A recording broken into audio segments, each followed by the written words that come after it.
Hello, everyone. Welcome back to another episode of the Divorce Differently podcast. This week, we're talking about cryptocurrency and how it fits in the context of divorce. And so, cryptocurrency, as we all know, is becoming increasingly common, and it's more and more present in people's finances when we look at cases through divorce. But they can be really complex. And I think because a lot of people don't know much about crypto and there's all these myths and preconceived ideas about them, there's always a lot of concerns around identifying them and finding them and the possibility of them being hidden, but also concerns about how to value them as part of the divorce. And unlike traditional bank accounts, crypto can feel a lot harder to trace and it's a lot more unfamiliar. So today we're going to explore how cryptocurrencies and other digital investments are dealt with in divorce. And to talk about this, I've invited Victoria Clarke. Victoria heads up the family law department at Elite Law Solicitors.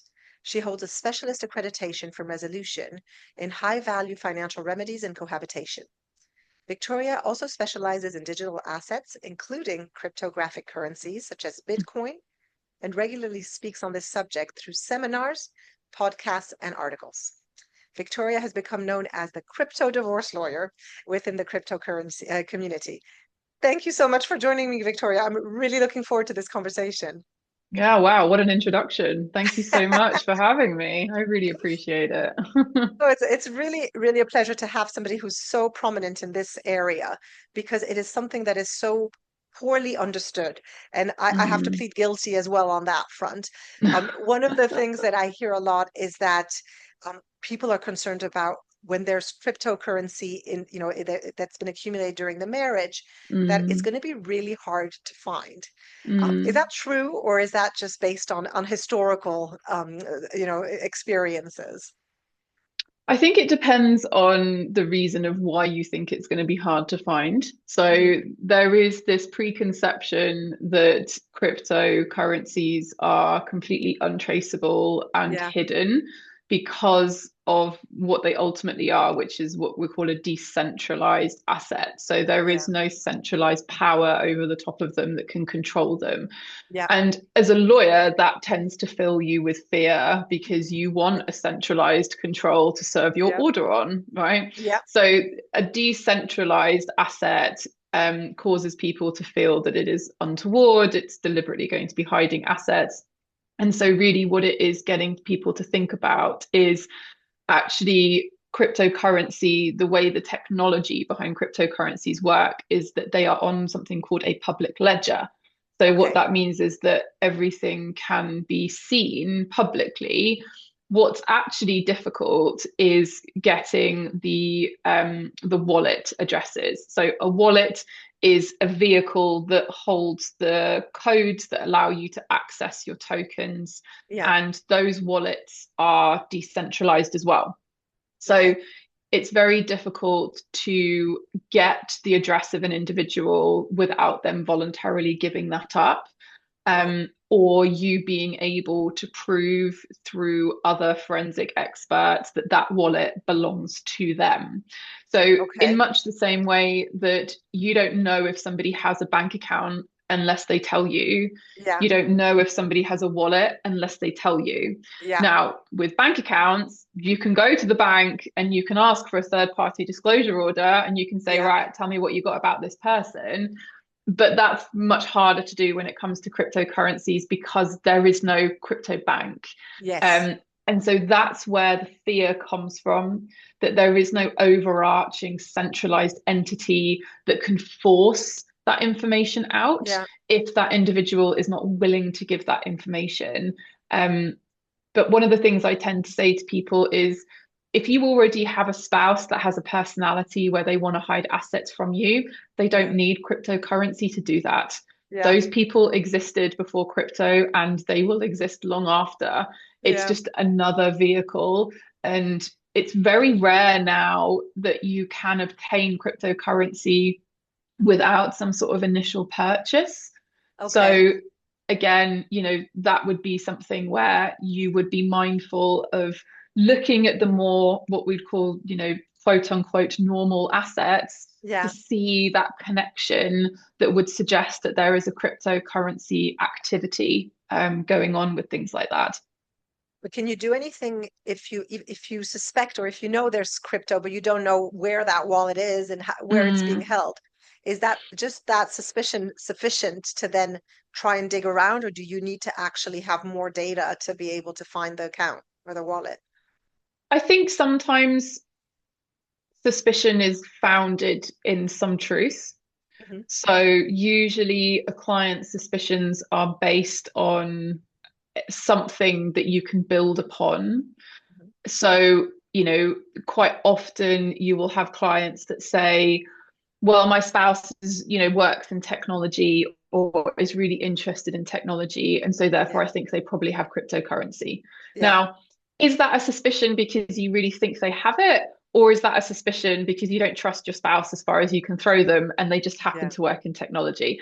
So Yeah. it's proportionality. Is Yeah. it, is this really a path you want to chase down because you have something substantive?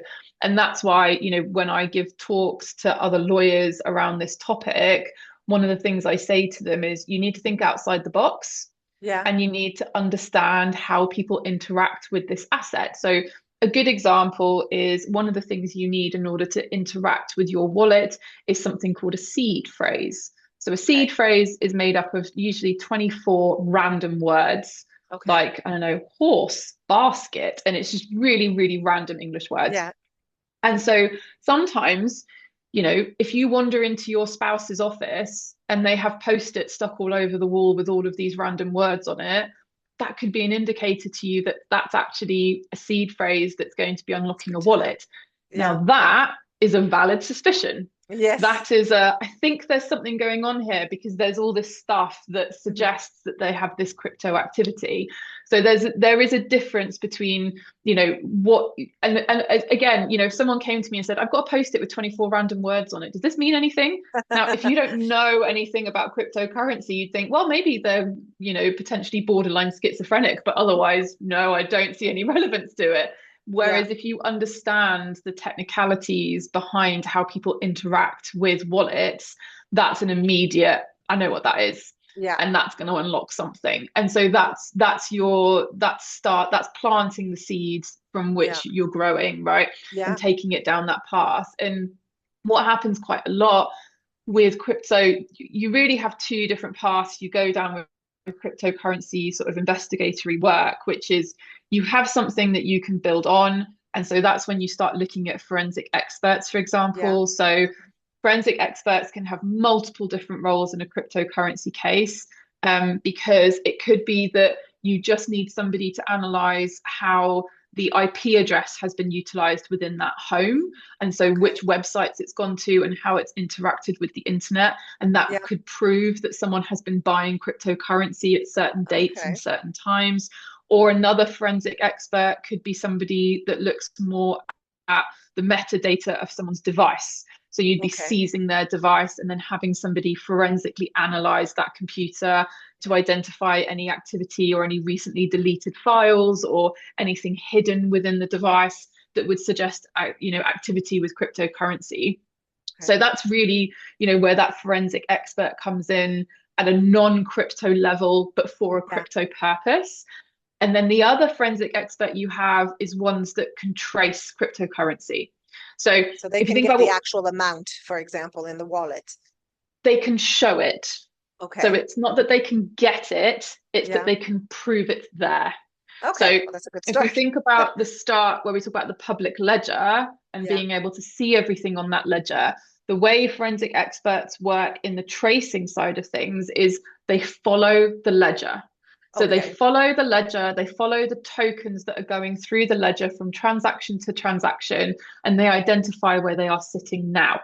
So Yeah. a tracing agent, forensic expert is more valuable where you have someone that has admitted they have it, but Yeah. has said that they've lost it. Aha. Okay. So the classic ones that say, oh, yeah, yeah, I had 10 Bitcoin, but what do you know? I got hacked and they've all disappeared just at the time you're divorcing me. Isn't Yeah. that inconvenient? And so the forensic expert is then tracing all of the different wallets those tokens have then passed through. Okay. And those companies tend to work quite heavily with fraud, crime, and the government. So Okay. at its most extreme, some listeners may remember the WannaCry hack of the NHS, Mhm. where they essentially took all of our data from the NHS and held it ransom in exchange for receiving Bitcoin. Yeah. And so, what subsequently happened after the hacking was they used forensic experts to then follow the Bitcoin from the wallet they had been told to transfer it to, from Yeah. where it then ended up. And Mm. so, then the work is around proving that that wallet it's ended up in is connected to the individual that you're trying to identify. Yeah. Yeah. So, at its most complicated, if you have Jeff Blogs that says, yeah, I had 10 Bitcoin, but I got hacked and it's all gone, you'd use the forensic expert to follow that 10 Bitcoin all the way to its final place. Yeah. And then you would use a forensic expert to analyze your IP address and the computer in the house to show that that individual is accessing the wallet where Yeah. that 10 Bitcoin currently is sitting right now. And so that whole journey is why we talk about proportionality. Yes, I was going to come to that. That's exactly what I was thinking is, do you do that for 10 Bitcoins? Well, if a Bitcoin is worth 100,000, yeah, Yeah. Yeah. right. And so this is the difference. If you think, when I started doing podcasts and articles and things like this, Bitcoin was worth 20,000. Yeah. And even then, that was huge because when Yeah. I first got involved in Bitcoin in 2011, I can remember it being worth 100. Yeah. So there's a huge disparity in its value. And so this is why, it's starting to make our community panic Mm. more now because it's Yeah. worth so Yeah. much more now. And Yeah. so the risk is exponentially increasing with the value of the asset. And so that's what's making professionals nervous that they don't want to touch it because of Yeah. the risk. So, usually when you get to a scenario like that, you're sitting there with the client and saying, look, this is what we could do, this is what it could cost. Or the alternative is that we do a slightly shorter process, but we start going down the inference road and Yeah. we start getting the judge to agree with us that it does exist and they do have access to it. Mhm. We just don't have the tens of thousands of pounds of funds available to prove that they do have access to it. But here's enough evidence to show that it is beyond reasonable doubt that they do have Yeah. access to it. Yeah. And so it's finding Exactly. that balance. Yeah, because actually in making that decision, there is a big factor around how much is it going to cost you to hire all these forensic experts? Exactly. How long is it going to Exactly. take? Exactly. So it's Exactly. all part of that strategy really around Yeah. what's the best approach. I mean, 100%. what kind of tools do these forensic experts use to follow the digital trail? Is it literally just tracking the wallet in the all, through the Ethernet, or how does it work?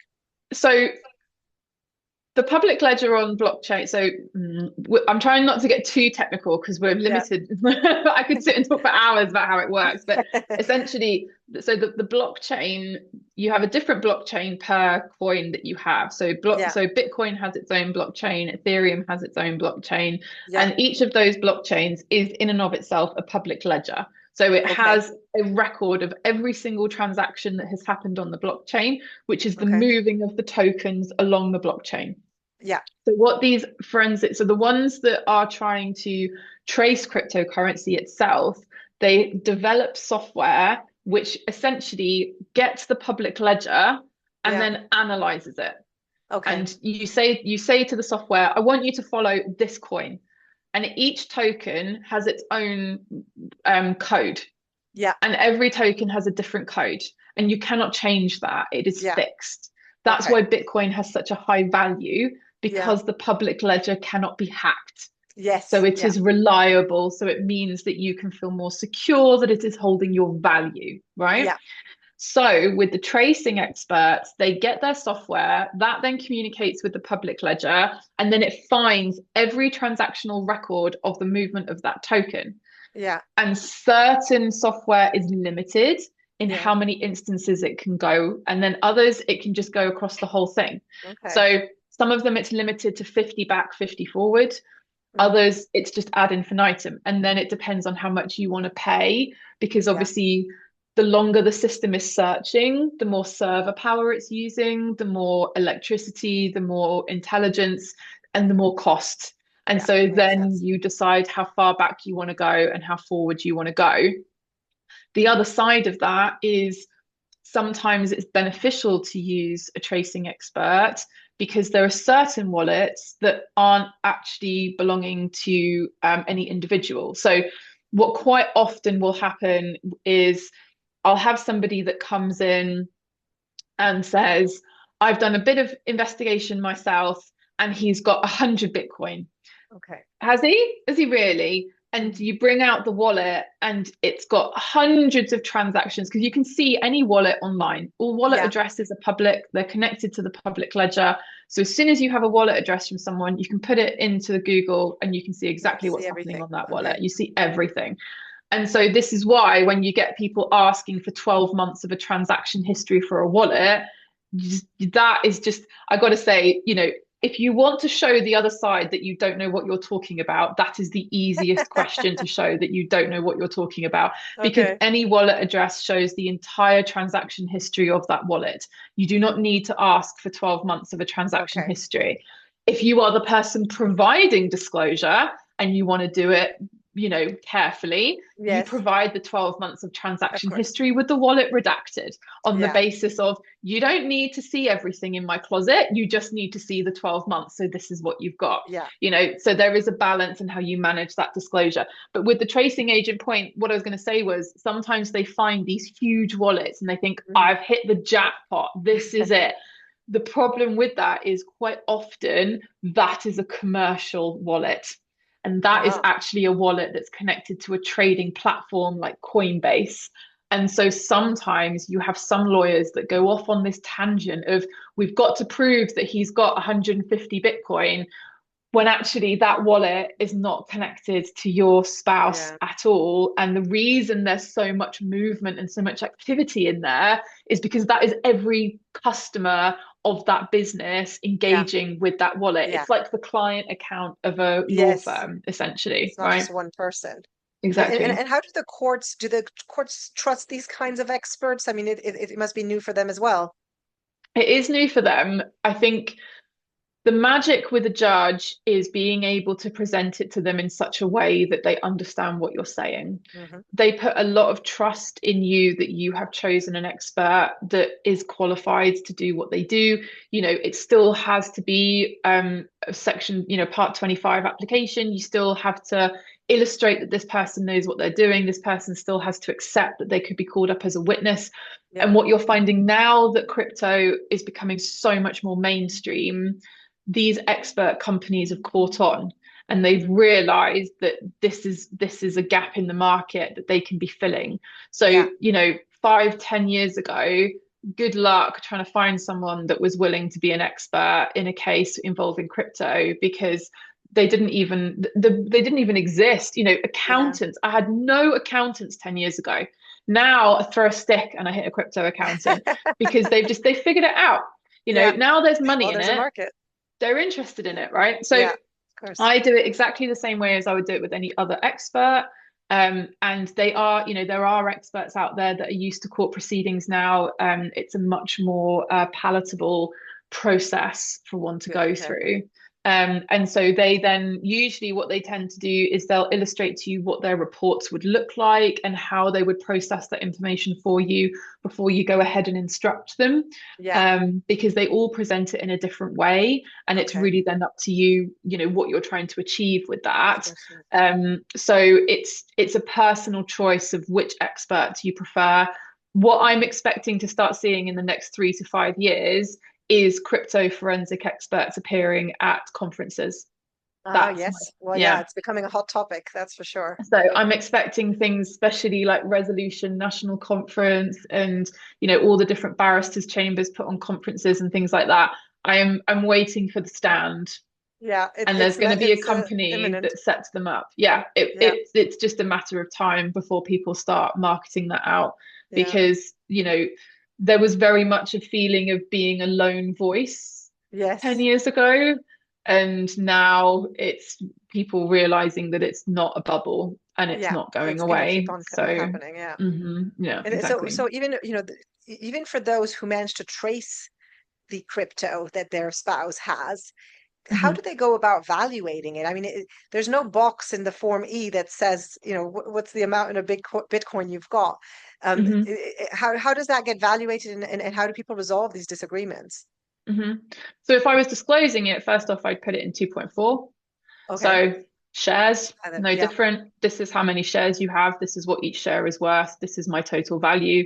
This is how many Bitcoin I have. This is what one Bitcoin is worth. This is the value of my interest. And then also where shares fluctuate in value, so does Bitcoin. yeah, Admittedly, it fluctuates far more significantly in yeah. value, but then that's why you're just more mindful of that. Hmm. So, the valuation of Bitcoin, what's great about the valuation is the value is what's in the market. Yeah. It's not subjective. So you Hmm. don't, with a company, you're getting someone to value it based on Yeah. what's the goodwill, what's the going concern, does it actually have any value if this person leaves the business? All of these sorts of things. Could you actually sell your shares even if you wanted to? And Yeah, all of those factors affect the value of your of company. course. And then you could have three different experts have a totally different opinion on what that value Yeah, actually yeah, is. which happens. Exactly, it happens a Yeah. lot. Whereas with crypto, it does what it says on the tin. Yeah. It's worth what it's worth. And so usually what you end up doing, so the way I do it to factor in fluctuation Yeah. is I agree a value ahead of a hearing Yeah. on the basis that we won't change that as long as the value on the market does not change by more than whatever percent. Plus or So minus you agree 10% or like whatever. Yeah. 10, yeah, exactly. So like if you agreed 15%, it stays the same, even if Yeah. it goes down or up by 15%. But Yeah. once it leaves that window, you're revising the valuation for the purpose of the proceedings. Okay. Yeah, so that must be another tricky part of the negotiations. You end up discussing the actual value of the Bitcoin and how to assess those for the purposes of the divorce. Well, I think it's more a case of, so, I mean, the short answer is yes, Mm. but you have lots of different factors to be aware of as part of that negotiation as well. Yeah. So, firstly, one of the inherent problems with people that hold digital assets or cryptocurrency, at least, is HMRC's guidance before 2018 was that it was so high risk, it's essentially gambling, and so we're not going to tax it. Oh, okay. HMRC revised their opinion in 2018 when it started to be worth a bit more and said, Yeah. actually, we've changed our mind and we're going to tax all of it. Okay. The difficulty with that is there are lots of people that have ostriched when it comes to the 2018 guidance and have done nothing. Okay. And so you quite often get people coming to you either with their own disclosure or they're on the other side and they have not done a tax return. Oop. So when you're coming to value your crypto, not only are you looking at the market value of the asset, you are actually looking at the tax liability if you dispose Yes. of the asset. Oof. And if you've never looked at that, you're also looking at the penalty you're going to be paying because you haven't done a tax return for the last 8 years. Yeah. So So that all adds that up. that box has to be opened as Yeah. part of the exercise. So that then affects the value of the cryptocurrency. Yeah. And then it's just a case of deciding, you know, how invested is an individual in sharing it Hmm. or offsetting it. Yeah. And then the final factor you have to think about is what affects the value of Bitcoin. So Yeah. one of the things that you do within the cryptocurrency environment is something called mining, Hmm. which is where you are either using computer power to mine and receive a reward by way of a token, or you are staking existing tokens into a platform and you are receiving a passive reward. So that's Okay. proof of work or proof of stake. And those are two different types of mining. So with that process, you are then receiving a passive income all the time. Yeah. So if you're receiving a passive income subject to income tax, perhaps, or is it subject to capital gains? You've got to figure that out. And then Yeah. the other thing you've got to think about is where you've got proof of work, which Hmm. is Bitcoin mining. Yeah. the amount of reward you get in Bitcoin reduces by half every Mm, 4 years or every okay. 240,000 blocks. Okay. Okay. So if you're negotiating based on the value of crypto as it currently stands, or based on the value of Bitcoin as it currently stands, Yeah. and you are about to come up to your 4 years where Yeah. that value is going to halve, the Yeah. value is going to spike. Yes. And it does that every 4 years. And that is why we had a huge spike last year. Yes. So when you're negotiating, you also have to be mindful of where you are within that 4 year period, because that could exponentially affect the value of the crypto as you're negotiating with it. So do you end up taking the average value over the 4 years, or how do you usually handle that? No, no, no. You take the value of what it's worth now. So Okay.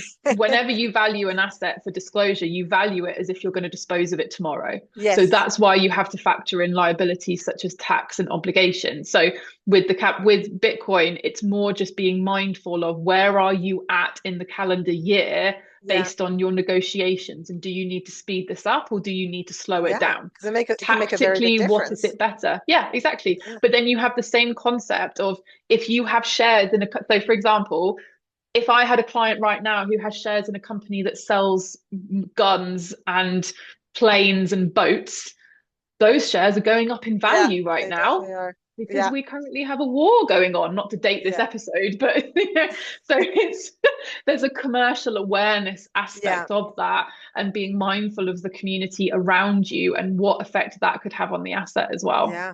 Absolutely. And so then is it similar to like a pension where there would be a court order to potentially share the crypto? Can that be done easily, or does it have to necessarily be offset? So it's up to the parties how they want to manage it. Okay. If you are going to be splitting up the crypto, um, there isn't a special type of order like a pension sharing annex or Yeah. something like that. It is literally just in the body of the order, Yeah. in the same way you have a lump sum order that says Jeff gives Jenny £100,000. You Yeah. just got to hope that Jeff does that. That's the So thing. with the split of the crypto, you have the specified wallet that the crypto is going to be transferred into, and Okay. then you have an agreement of when that transfer is going to take place. In an ideal world, what I like to do is get everyone to agree that the crypto is transferred over. So you have two different ways to try and secure it if you can. Yeah. One of them is using a trading platform, because the trading platform is centralized. And Yeah. so you can serve orders on the trading platform, Ah. like Yeah. Coinbase, for example. So when you're thinking about enforceability, you're thinking about trying to put the crypto into an environment where enforceability would work, right? Yeah. So you want to try and put the crypto onto Coinbase if you can. The alternative, if you can't do that, is something called a cold wallet. Okay. So Ledger is a good example, or Trezor, Trezor. Those are two companies that create cold wallets. And Okay. it's essentially like a USB stick. It's Okay. not connected to the internet, which is why it's cold. And Okay. so sometimes what I've done in the past is we've had crypto transferred to the cold wallet, and then the cold wallet is held by the law firm. So Okay. then you know you've got it locked down on this wallet that is not connected to the internet. And so no one else can access it and no one can do anything with it. Those are the ideals, Yeah. but it's So not the always cold wallet, possible. you would have to do that before you get the financial order sealed, or at what stage do you do it? Well, yeah, you do that as part of the negotiation. Yeah, So if you just to hold had, it. so yeah, exactly. So for example, you might have a situation where somebody has invested into a crypto company in the past, and they are about to have a load of tokens released out to them. So where I've had that happen in the past, we've agreed that the transfer is going to go to the nominated cold wallet address. Yeah. So we connect it up to the internet, the transfer happens, we then disconnect it, and then those coins are held. So Okay. rather than them being in a wallet that we have no oversight of, Yes. it's sort of like a franken freezing order, right? Yes, that's what I You know, was just thinking. Exactly. you're Yeah. freezing it until you've sorted out what you're going to do with it. So I would do that as part of the process. Hmm. That, you know, you shouldn't have to do any of that once the financial order's happened, because to be quite frank, the horse is already bolted. If you're Yes. that Yeah. worried that you need to be locking something down, you want to be doing that before you've reached any sort of agreement. Yeah, that makes sense. Brilliant. Well, thank you so much, Victoria. Those are so many different things to think about. It really You're so requires welcome. your level of expertise to handle these kind of situations. And how can people contact you if they've got a complex crypto case where they feel they need that support? Oh, yeah. So I do actually offer consultancy to other firms where they have crypto in their cases. So if anybody wants to reach out to me, they can contact me on my email, which is just vclarke@elitelawsolicitors.co.uk. I'm on the website. I'm on LinkedIn. It used to be that when you typed in crypto divorce lawyer, I was the first 3 pages of Google, but now I'm afraid you've got to trail through a bunch of other firms that have done their own articles. Yeah, But I am there. yeah, So yeah, feel free. And also I get people just asking me ad hoc questions all the time, which I'm I'm sure. usually able to answer. So if anybody has anything pressing that they're worried about, then, don't worry, just feel free to reach out. Oh, thank you so much. I will put your email address in the episode notes so people Oh, can there you contact you go. directly if they need to. Thank you Excellent. so much, Victoria. So much food for thought. This has been really, You're really welcome. helpful. A feast. Thanks again. Have a good day. Thanks, you too. Bye.